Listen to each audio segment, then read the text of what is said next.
म ଆମେ ଆଲୋଚନା କରିବା ମାତୃ ରଚନାବଳୀ ଭାଗ 10 ଜ୍ଞାନ 208 209।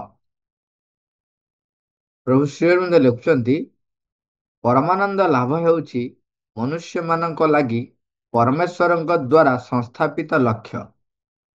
ତୁମକୁ ଏହି ପରମ ସମ୍ପଦଟିକୁ ସର୍ବପ୍ରଥମେ ଲାଭ କରିବାକୁ ହେବ, ଯେପରିକି ତୁମେ ତାହାକୁ ନିଜର ସଙ୍ଗୀ ଅନ୍ୟ ମନୁଷ୍ୟମାନଙ୍କ ମଧ୍ୟରେ ସମ୍ପୂର୍ଣ୍ଣ ଭାବରେ ବିତରଣ କରିଦେଇପାରିବ। ଯିଏ କେବଳ ନିଜ ପାଇଁ ଅର୍ଜନ କରେ, ଜ୍ଞାନ 209। ପ୍ରଭୁ ଲେଖୁଛନ୍ତି, ଯିଏ କେବଳ ନିଜ ପାଇଁ ଅର୍ଜନ କରେ ତାହାକୁ ସିଏ ସ୍ୱର୍ଗ ଏବଂ ପୁଣ୍ୟ ବୋଲି କହୁଥିଲେ ମଧ୍ୟ ତାହା ଦ୍ୱାରା ସିଏ କେବଳ ମନ୍ଦ ହିଁ ଅର୍ଜନ କରିଥାଏ। এই ଦୁଇଟା ଯାକ ଜ୍ଞାନର ଭାବାର୍ଥଟି ମା ବର୍ଣ୍ଣନା କରୁଛନ୍ତି। ମାଙ୍କୁ ବି ପ୍ରଶ୍ନ ହେଇଛି, ଆମେ ଆଲୋଚନା କରିବା।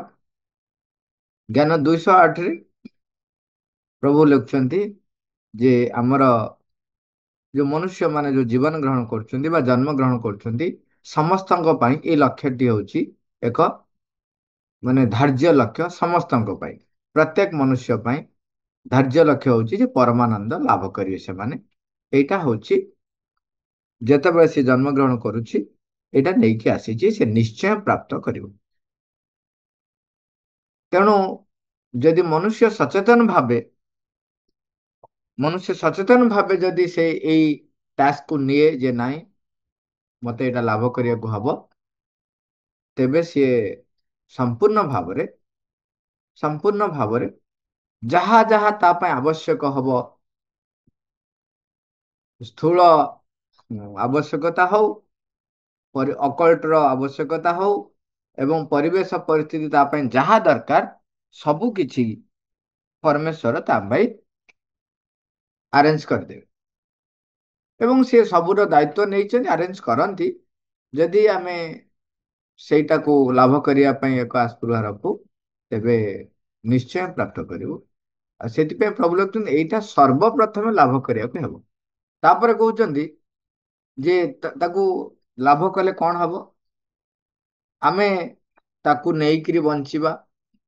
କେବଳ ଦେଖନ୍ତୁ, କଥାରେ ଶୁଣିବା ଆଉ ବହି ପଢିବା, ଲେଖା ପଢିବା ଏବଂ କହିବା, ଇଏ ସବୁ ଅଲଗା କଥା। ଜଣେ ଯେତେବେଳେ ତାକୁ ଲାଭ କରିବ, ସେ ବର୍ଣ୍ଣନା କରୁଛନ୍ତି ସେ ଲାଭଟା କେମିତି କଣ ଜଣା ପଡିବ। ତାମାନେ ସିଏ ଏମିତି ତାକୁ ଅର୍ଜନ କରିବ, ଯେମିତି କାହାକୁ କିଛି ଆମେ ବସ୍ତୁଟିଏ ଦଉଛୁ, ବିତରଣ କରୁଛୁ। କିଛି ମୋ ପାଖରେ ଅଛି, ମୋ ପାଖରେ କଲମ ଅଛି, ମୁଁ କଲମ ଟିକେ ମାଗିଲେ ଦଉଛି, କାଗଜଟି ଅଛି, କାଗଜ ମାଗିଲେ କିଏ ଦଉଛି। ସେଭଳି ଭାବରେ ସେ ଲେଖୁଛନ୍ତି ସମ୍ପୂର୍ଣ୍ଣ ଭାବରେ ବିତରଣ କରିଦେଇ ପାରିବ, ନିଜର ସଙ୍ଗୀ ହଉ ବା ଅନ୍ୟ ମନୁଷ୍ୟମାନଙ୍କୁ ବିତରଣ କରିଦେଇ ପାରିବ। ତାପରେ କାରିକାରେ କହୁଛନ୍ତି 209ରେ, ଯିଏ କେବଳ ନିଜ ପାଇଁ ଅର୍ଜନ କରେ ତାହାକୁ ସିଏ ସ୍ୱର୍ଗ ଏବଂ ପୁଣ୍ୟ ବୋଲି କହୁଥିଲେ ମଧ୍ୟ ତାହା ଦ୍ୱାରା ସେ କେବଳ ମନ୍ଦ ହିଁ ଅର୍ଜନ କରୁଥାଏ। ଏଇ କଥାଟି ଯେତେ ଥର ଆମେ ଯୋଉଠି ବି ପଢୁଛୁ, ଏଇ କଥାଟି ଆପେ ଆପେ ତା ସହିତ ଆସୁଛି।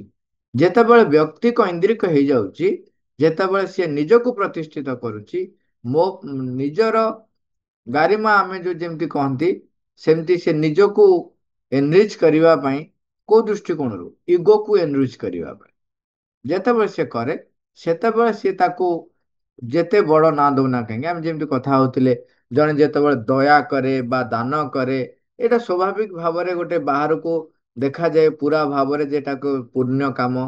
କିନ୍ତୁ ତା ଫଳରେ ସେ ତାର ଇଗୋକୁ ଯଦି ବଢଉଛି, ଇଗୋକୁ ଯଦି ଅଧିକରୁ ଅଧିକ ଖାଦ୍ୟ ଦେଇ ଚାଲିଛି, ସେ ଯେମିତି ବଢି ବଢି ଚାଲୁଛି, ତାହେଲେ ତାହା ସିଏ ନିଜେ ଯେତେ ପୁଣ୍ୟ ବୋଲି କହୁନା କାହିଁକି, ସେ ହଉଛି ମନ୍ଦ ହିଁ ଅର୍ଜନ କରି କରି ଚାଲିଛି।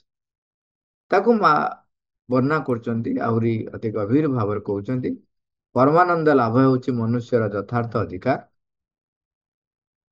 ମା କଣ କହିଲେ? ମା କହିଲେ ପରମାନନ୍ଦ ଲାଭ ହେଉଛି ମନୁଷ୍ୟର ଯଥାର୍ଥ ଅଧିକାର, କାରଣ ସେଇଥି ସକାଶେ ହିଁ ତାର ସୃଷ୍ଟି ହୋଇଥିଲା। ମାତ୍ର ଅହଂ ଦ୍ୱାରା ପ୍ରେରିତ ହୋଇ ସେ ଯାହା କିଛି କରିବାକୁ ଯିବ, ତଦ୍ୱାରା ସିଏ ପରମାନନ୍ଦ ଲାଭର ବିପରୀତ କାର୍ଯ୍ୟଟିକୁ ହିଁ କରିବ। ଜ୍ଞାନ 209ରେ ଯୋଉ କହିଲେ, ତମେ ତାକୁ ଯାହା ନାଁ ଦିଅ, ତମେ ତାକୁ ଭଗବତ କର୍ମ ନାଁ ଦିଅ। ପୁଣ୍ୟ ପଥର ଯାତ୍ରୀ ବୋଲି ତମେ ନିଜକୁ ମନେ କରିପାର। ତମେ ଯୋଉ କାମ କରୁଛ ସେଥିରେ ସ୍ୱର୍ଗରେ ରହିବ, ସ୍ୱର୍ଗ ପ୍ରାପ୍ତି ହବ ବୋଲି ମନେ କରିପାର। କିନ୍ତୁ ତାହା ହଉଛି କଣ? ପରମାନନ୍ଦ ଲାଭର ବିପରୀତ କାର୍ଯ୍ୟ। ହଁ, ଏଇଠି ଗୋଟେ ମିସ୍ ଇଣ୍ଟରପ୍ରିଟେସନ ଆମେ କରୁ। ସେଟା ହଉଛି କଣ? ନା ଈଶ୍ୱର ଯାହା କରନ୍ତି ପ୍ରାଣୀର ମଙ୍ଗଳ ପାଇଁ, ଇତ୍ୟାଦି ଇତ୍ୟାଦି ଯୋଉ ଯେତକ ରହିଛି ଆମ ପାଖରେ, ମାଙ୍କର, ପ୍ରଭୁଙ୍କର, ଅନ୍ୟାନ୍ୟ ଯିଏ ବି ଭଗବତ ମାର୍ଗୀ ହେଇଛନ୍ତି ସେମାନେ ଯାହା ଯାହା କହିଛନ୍ତି ତାକୁ ଆମେ ବ୍ୟବହାର କରି କଣ କରୁ? ନିଜ ଇଗୋକୁ ସାଟିସ୍ଫାଏ କରୁ ଏବଂ ପରମାନନ୍ଦ ଲାଭର ବିପରୀତ କାର୍ଯ୍ୟଟି କରିଚାଲିଥାଉ, ଇଗୋକୁ ବଢେଇ ଚାଲିଥାଉ। ବା କହୁଛି ଉଦାହରଣ ସ୍ୱରୂପ, ଯଦି ତୁମେ କେବଳ ନିଜ ଲାଗି ସେହି ଆନନ୍ଦକୁ ଲୋଡୁଥିବ, ତଦ୍ୱାରା ତୁମେ ତାହାକୁ ଆକର୍ଷିତ କରି ଆଣିବା ପରିବର୍ତ୍ତେ ତାହାକୁ ପ୍ରକୃତ ଦୂରକୁ ଦୂରକୁ ହଟାଇ ଦେବାରେ ହିଁ ଲାଗିଥିବ।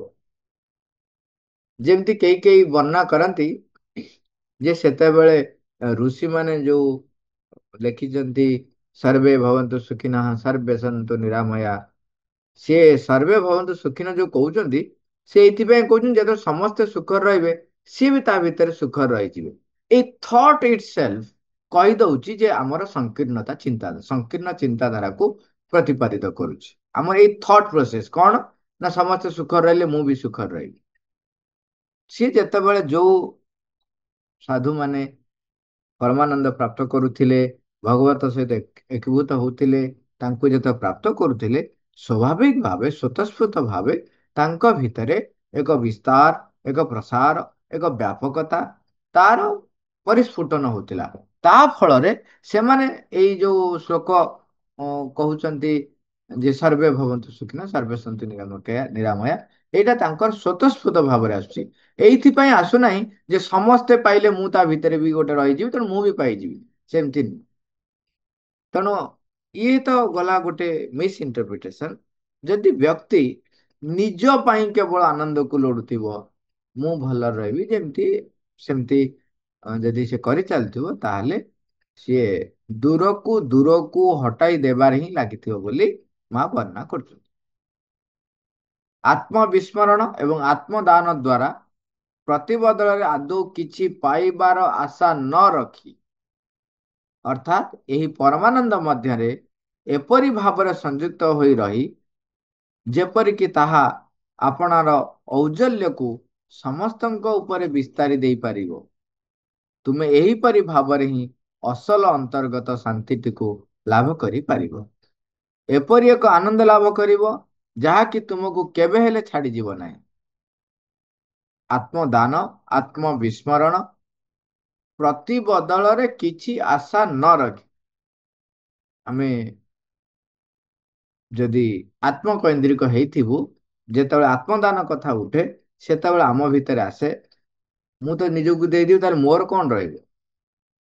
ମୋର ବ୍ୟକ୍ତିତ୍ବ ବି, ମାନେ ଯଦି ଆଉ ଟିକେ ବଡ ଧରଣ କହିବେ, ମୋର ବ୍ୟକ୍ତିତ୍ବ କଣ ରହିବ, ମୋର ସ୍ଥାୟିତ୍ବ କଣ ରହିବ, ମୋର ସ୍ଥିତି କୋଉଠି ରହିବ? ଇଏ ହଉଛି ତାମାନେ ମୁଁ ଏବେ ବି ଇଗୋଇଷ୍ଟିକ ବା ଇଗୋର କବ୍ଜାରେ ରହିଛି। ସେଇ ଯୋଉ ବନ୍ଦୀଟିଏ, ମୁଁ ଯୋଉ ନିଜେ ଗୋଟେ ଶିକୁଳି, ଗୋଟେ କାରାଗାର ତିଆରି କରିଛି, ସେ କାରାଗାର ଭିତରେ ମୁଁ ନିଜେ ନିଜେ ବନ୍ଦୀ ହେଇକି ରହିଛି, ଶୃଙ୍ଖଳବଦ୍ଧ ହୋଇକି ରହିଛି। ଯେତେବେଳେ ନିଜକୁ ଦେଇ ଦିଅନ୍ତି, ଯେତେବେଳେ ଆତ୍ମ ଉତ୍ସର୍ଗ, ଆତ୍ମଦାନ, ଆତ୍ମବିସ୍ମରଣ ଇଏ ଯେତେବେଳେ ହୁଏ, ସେତେବେଳେ ପ୍ରତି ବଦଳରେ କିଛି ଆଶା ନ ରଖି କରୁଥିବ। ଏମିତି ବି ଆଶା ରଖିବେ ଯେ ମୁଁ ଆତ୍ମଦାନ କରୁଛି ତା ଦ୍ୱାରା ମୁଁ ବିସ୍ତାର ହେଇଯିବି, କିମ୍ବା ମୁଁ ଆତ୍ମଦାନ କରିବା ଦ୍ୱାରା ମୋ ଭିତରେ ଅ, ଏଇଟା ମିଳିବ, ଏଇଟା ଲାଭ ହବ, ଏଇଟା ଉପଲବ୍ଧି ହବ, ଏଇ ଯଦି ଆଶା ବି, ଇଏ ଆଶା ବି ନଥିବ, କିଛି ଆଶା ନ ରଖି ଯେତେବେଳେ ଆମେ ଆତ୍ମଦାନ, ଆତ୍ମବିସ୍ମରଣ, ଆତ୍ମୋତ୍ସର୍ଗ କରୁଛୁ, ସେତେବେଳେ ପରମାନନ୍ଦ ଆମ ସହିତ ସଂଯୁକ୍ତ ହେଇ ରହିବେ। ସଂଯୁକ୍ତ ହେଇକି ରହିବେ, କେବଳ ପ୍ରାପ୍ତ ହେଇକି ପଳେଇ ଯିବେନି, ସ୍ଥାୟିତ୍ୱ ଲାଭ କରିବା ଭିତରେ।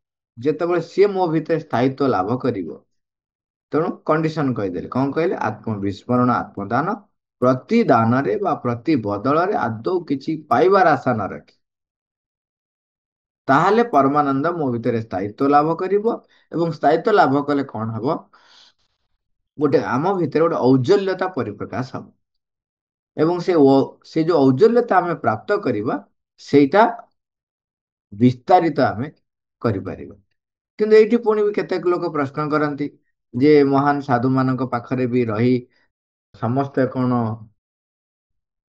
ମୁକ୍ତି ପାଇଯାଆନ୍ତି ବା ସମସ୍ତେ କଣ ଉଚିତ ମାର୍ଗରେ ଯାଆନ୍ତି କି? ଏଠି ବି ନିର୍ଭର କରୁଛି, ସିଏ ବିସ୍ତାରିତ କରୁଛନ୍ତି ଏଇଟା ଠିକ, କିନ୍ତୁ ଏଠି ବି ନିର୍ଭର କରୁଛି ଯେ ଚତୁଃପାର୍ଶ୍ଵରେ ଯିଏ ରହିଛନ୍ତି ସେମାନଙ୍କର ଗ୍ରହଣଶୀଳତା ସାମର୍ଥ୍ୟ ଉପରେ, ସେମାନଙ୍କର ପ୍ରସ୍ତୁତି କେତେ ବାଟ ରହିଛି, ସେମାନଙ୍କର ଆସ୍ପିରେସନ କଣ ରହିଛି, ତା ଉପରେ ନିର୍ଭର କରେ। ନହେଲେ କଣ ହବ? ଆପଣ ଦେଖନ୍ତୁ, ଜଣେ ଯେତେବେଳେ ନିଜେ ନ ଚାହୁଁଛି ଆପଣ ତାକୁ ଯେତେ ମହାନ ଅର୍ଘ୍ୟ ଦେଲେ ମଧ୍ୟ ସେ ତାକୁ ହେୟ ଜ୍ଞାନ କରିବ, ସାଇଡ କରିଦବ, ତାର ସେଇଟା ଆବଶ୍ୟକ ନାହିଁ। ଆପଣଙ୍କ ପାଇଁ ସେଇଟା ମୂଲ୍ୟବାନ, ଆପଣଙ୍କ ପାଇଁ ତାହା ଅତି ଗୁରୁତ୍ୱପୂର୍ଣ୍ଣ, ଅପରିହାର୍ଯ୍ୟ, ତା ପାଇଁ ତାର କିଛି ମୂଲ୍ୟ ନାହିଁ, ମୂଲ୍ୟହୀନ, ତେଣୁ ସେ ତାକୁ ଥୋଇ ଦେଇ ପଳେଇବ। ତୁମେ ଏହିପରି ଭାବରେ ହିଁ ଅସଲ ଅନ୍ତର୍ଗତ ଶାନ୍ତିଟିକୁ ଲାଭ କରିପାରିବ। ଏପରି ଏକ ଆନନ୍ଦ ଲାଭ କରିବ ଯାହାକି ତୁମକୁ କେବେ ହେଲେ ଛାଡିଯିବ ନାହିଁ। ଏଇଠି ଆମେ କଥା ହେଲେ ଯୋଉଟା ଯେ ସ୍ଥାୟିତ୍ଵ ଲାଭ କରିବ ଆମ ଭିତରେ। ତାପରେ ଯେହେତୁ ଆତ୍ମବିସ୍ମରଣ ଏବଂ ଆତ୍ମଦାନ ଦୁଇଟି ଯାକ ଶବ୍ଦ କହିଲେ, ତେଣୁ ପ୍ରଶ୍ନ ହଉଛି ଯେ ଆତ୍ମବିସ୍ମରଣ ଏବଂ ଆତ୍ମଦାନ ମଧ୍ୟରେ କିଛି ପାର୍ଥକ୍ୟ ରହିଛି? ଦେଖନ୍ତୁ, ଆତ୍ମଦାନ, ଆତ୍ମବିସ୍ମରଣ ଶବ୍ଦ ଇଟସେଲ୍ଫ ଆମକୁ କହିଦଉଛି କଣ। ଆତ୍ମବିସ୍ମରଣ ହଉଛି କଣ? ନିଜକୁ ଭୁଲିଯିବା, ବିସ୍ମରଣ କରିବା ତ ଭୁଲିଯିବା, ତାମାନେ ଗୋଟେ ନିଷ୍କ୍ରିୟ ସ୍ଥିତି। ଯଦି ଆମେ ଦେଖିବା, ମା ଲେଖୁଛନ୍ତି ଆତ୍ମବିସ୍ମରଣ କେବଳ ଏକ ନିଷ୍କ୍ରିୟ ସ୍ଥିତି ହୋଇ ବି ରହିପାରେ, ଅହଂ ଭାବର ସମ୍ପୂର୍ଣ୍ଣ ନିରାକରଣ ଦ୍ୱାରା ତାହା ସମ୍ଭବ ହୋଇପାରେ। ଆତ୍ମବିସ୍ମରଣ ସେତିକି ବେଳେ ହେବ ଗୋଟେ ସ୍ଥିତି ଯୋଉଠି କି ଅହଂର ସମ୍ପୂର୍ଣ୍ଣ ନିରାକରଣ ହେଇଯାଇଥିବ, ଅହଂ ଆଉ ନଥିବ। ସେତେବେଳେ ଅହଂ ନଥିଲେ ହିଁ ନିଜକୁ କେବଳ ଭୁଲି ହବ। ଏଇଠି ଆମେ ମହାରାଜଙ୍କର ସେ କଥାଟିକୁ ମଧ୍ୟ ଆଲୋଚନାକୁ ଆଣିପାରିବା। ଯେମିତି କହିଲେ କଣ, ମୁଁ ବଜାତ ମୁଁ ବି ରହିଛି, ଆଉ ଗୋଟେ ଭଲ ମୁଁ ରହିଛି। ଯେ ପର୍ଯ୍ୟନ୍ତ ଭଗବାନଙ୍କ ସହିତ ମୋର ଏକୀଭୂତ ହେଇନାହିଁ, ଏକତ୍ଵ ବୋଧ ଆସିନାହିଁ, ସେ ପର୍ଯ୍ୟନ୍ତ ମୁଁ ରହିଥାଏ, ମୁଁ ରହିଥାଏ। ଭଗବାନଙ୍କୁ ଆସ୍ପୃହା କରିବା, ଭଗବାନଙ୍କ ପାଇଁ କାର୍ଯ୍ୟ କରିବା, ଭଗବାନଙ୍କୁ ଅବିକୃତ ଭାବରେ ବା ପରମଙ୍କୁ ଅବିକୃତ ଭାବରେ ପରିପ୍ରକାଶ କରିବା, ଏଇ ଯୋଉଟା କି ଯିଏ ବି ସଂକଳ୍ପ କରୁଛି ବା ଯୋଉ ମୋ ଭିତରେ ଭାବଟି ବି ଆସୁଛି, ସିଏ ବି ଯୋଗ ମାନେ ଜଣେଇ ଦଉଛନ୍ତି ଯେ ଅହଂର ସ୍ଥିତି ଟିକେ ଟିକେ ରହିଛି।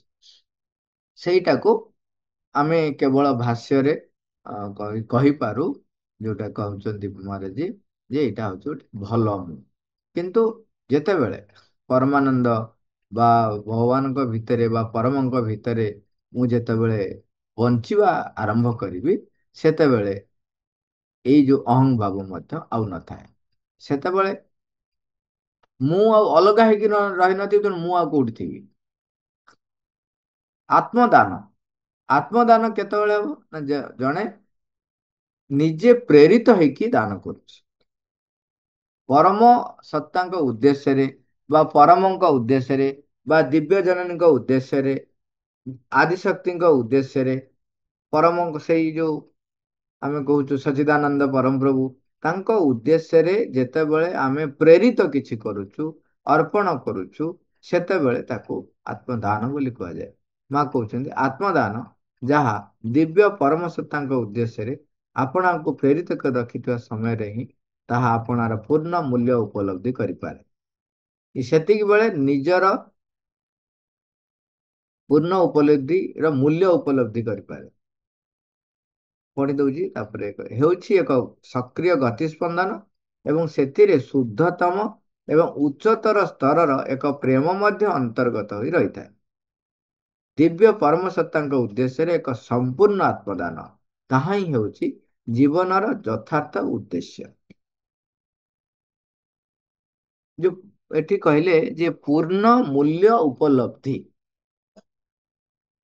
ଦେଖନ୍ତୁ, ଆମେ ଯଦି ଆମେ ଦେଖିବା, ଜଣେ ଛାତ୍ର ଯେତେବେଳେ ଶିକ୍ଷା ଗ୍ରହଣ କରୁଛି, ସିଏ ତାର ପ୍ରୟାସରେ ଲାଗି ରହିଛି, ପ୍ରୟାସରେ ଲାଗି ରହିଛି, କରି କରି କରି କରି କରି କରି ସିଏ ଯେତେ ବି ଜ୍ଞାନ ଅର୍ଜନ କରୁନା କାହିଁକି, ଯେତେ ବି ଜ୍ଞାନ ଅର୍ଜନ କରୁନା କାହିଁକି, ତଥାପି ତଥାପି ଆହୁରି ଅନେକ ଆହୁରି ଅନେକ ଜ୍ଞାନର ଭଣ୍ଡାର ରହିଛି, ଯାହା ପାଖରେ କି ପହଞ୍ଚିବା ସମ୍ଭବ ହେବ ନାହିଁ।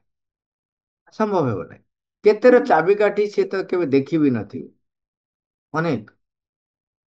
କିନ୍ତୁ ଯେତେବେଳେ ଆମେ ପ୍ରୟାସ କରି କରି ଚାଲୁ ଏବଂ ଆସ୍ପିରେସନ ଥାଏ, ଗୋଟେ ଆସ୍ପୃହା ଆମେ ରଖିଥାଉ ଯେ ପରମଙ୍କ ସହିତ ଏକୀଭୂତ ହବା, ପରମଙ୍କ ଦ୍ୱାରା ପରିଚାଳିତ ହବା, ତାଙ୍କରି ସ୍ପନ୍ଦନରେ ସ୍ପନ୍ଦିତ ହବା। ଯେତେବେଳେ ଏଇ ଆସ୍ପୃହା ରଖି ଆମେ ସାଧନା କରୁ ବା ପ୍ରୟାସ କରୁ, ସେତେବେଳେ ତାଙ୍କ ସହିତ ସଂଯୁକ୍ତତା ଆସିଗଲା ପରେ ସବୁ ଚାବିକାଠି ବର୍ତ୍ତମାନ ଅଧିକାରୀ ମୁଁ ହେଇଗଲି। କାରଣ ମୁଁ ଯେତେବେଳେ ତାଙ୍କ ସହିତ ଏକ ହେଇଗଲି, ସେତେବେଳେ ମୁଁ ହିଁ ନାହିଁ ନା, ଆଉ ଗୋଟେ ବ୍ୟକ୍ତି ସତ୍ତା ନାହିଁ। ବ୍ୟକ୍ତି ସତ୍ତା ଯଦି ନାହିଁ, ଯାହା ସହିତ ଏକୀଭୂତ ହେଲି ତାର ଯାହା ଯାହା ସମ୍ପତ୍ତି ସବୁ ମୋର ରହିଗଲା ନା। ମୁଁ ତା ଭିତରେ ରହିଗଲି, ସବୁ ମୋର ହେଇଗଲା। ତେଣୁ ସେତେବେଳେ ପୂର୍ଣ୍ଣ ମୂଲ୍ୟ ଉପଲବ୍ଧି ମୋ ପାଖରେ ପ୍ରାପ୍ତ ହେଇପାରିବ। ତା ସହିତ ଆହୁରି ଆମ ବୁଝିବା ପାଇଁ ଆହୁରି କହୁଛନ୍ତି ଯେ ସେ ଯୋଉ ତାଙ୍କ ସହିତ ଯୋଉ ଏକୀଭୂତ ହବା ବା ଦିବ୍ୟ ପରମ ସତ୍ତାଙ୍କ ଉଦ୍ଦେଶ୍ୟରେ ଆପଣାକୁ ସମର୍ପିତ କରିବା, ଦେଇଦବା, ଏଥିରେ କଣ ହୁଏ? ଗୋଟେ ଇଏ ହଉଛି ଗୋଟେ ସକ୍ରିୟ ଗତି ସ୍ପନ୍ଦନ।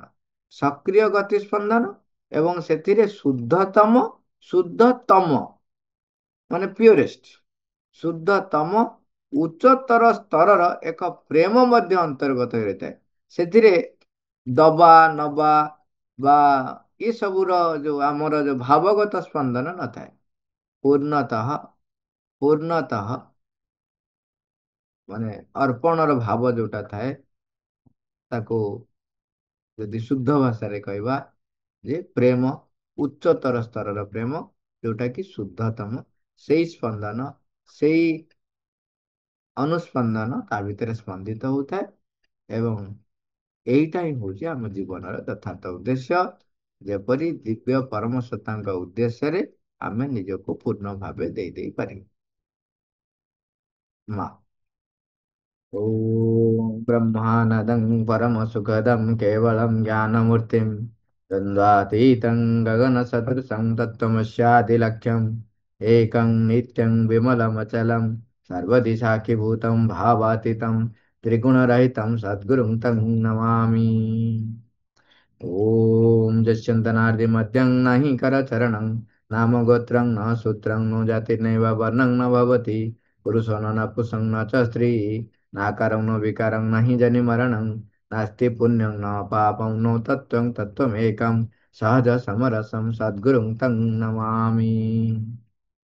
ॐ गुरुब्रह्मा गुरुविष्णु गुरुदेव महेश्वरः गुरु साक्षात् परं ब्रह्म तस्मै श्री गुरवे नमः। Ma. Thank you, Alarover.